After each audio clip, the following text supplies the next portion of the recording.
Senator Capito. Thank you, Madam Chair, and thank the ranking member, and thank you, Madam Secretary. And I'm going to go off of what Senator Manchin said. We do have a lot of the same concerns in West Virginia, obviously, and I won't repeat those. I will say, in terms of Quarter H, in terms of West Virginia as a state's commitment, and I know you and I have talked about this, you know, we passed a road bond, our state did, by 70% last October, I believe it was, that raised the gas tax and committed a lot of our own state funding to fixing our own infrastructure, because people realize that how deteriorated our transportation system has become. That was a big step for a state that has economic challenges. So part of, with the rural set-aside and the infrastructure package, I've been trying to emphasize to the administration that when we get this package done, that we can have a retroactive look to states that have already been aggressive with meeting their challenges.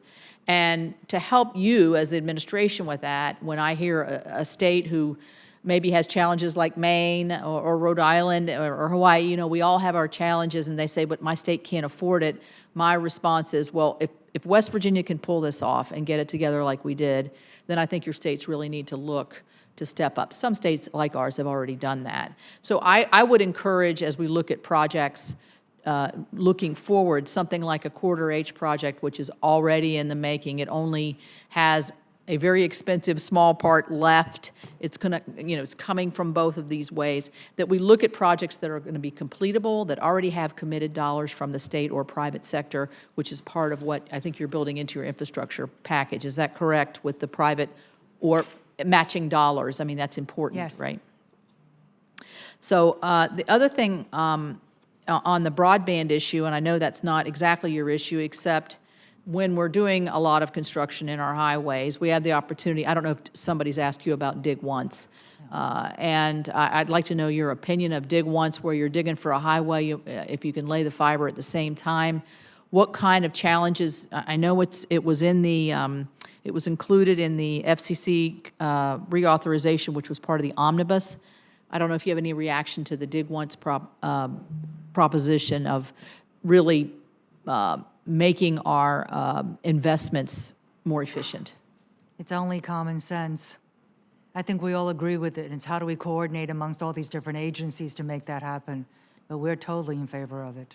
Is there an effort at this point yet to do any kind of coordination from your department to, say, FCC or Commerce or USDA or other agencies that are involved with rural broadband? Is that something that's going to be a part of a conversation? Well, thank you for bringing that up. We probably should. So yeah. We will start. I would encourage that. I know that agriculture is in the last omnibus, we did secure more money for rural broadband in that bill.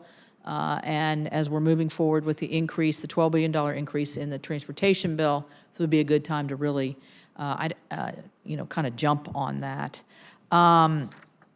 The other question I had was on Tiger grants, but I know you've already been asked about it, but if you wouldn't, I know you were increasing that program. The president, I think, hadn't he zeroed that program out in his budget? Did he? In fiscal year 2019, he did. But again, I just mentioned there's a disconnect. It's kind of confusing. We're dealing with 3 different budgets at this point. But obviously, the fiscal year 2019 budget request was submitted before the omnibus. I see. And so the omnibus stands, and right. We will see what happens next year. Obviously, a commitment to Tiger grants in the obviously omnibus. Yes.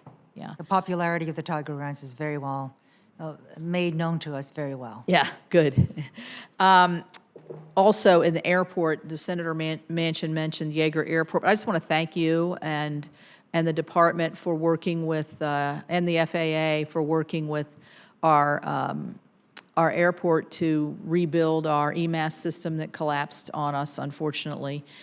We just had a ribbon cutting from that, and I know you all worked hard to make sure that that works. And so it's under progress with a local contractor, so we're very happy about that. That will help us with the viability of the airport. And it's already stopped one plane and saved, it did stop one plane previously and saved, I think, 30 lives. So it's important when you got an airport on the top of 3 mountains, it's important.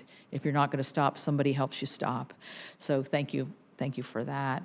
You know, other than that, I don't have any other questions. Just thank you very much. And thanks for your dedication to rural America. Appreciate it. Thank you.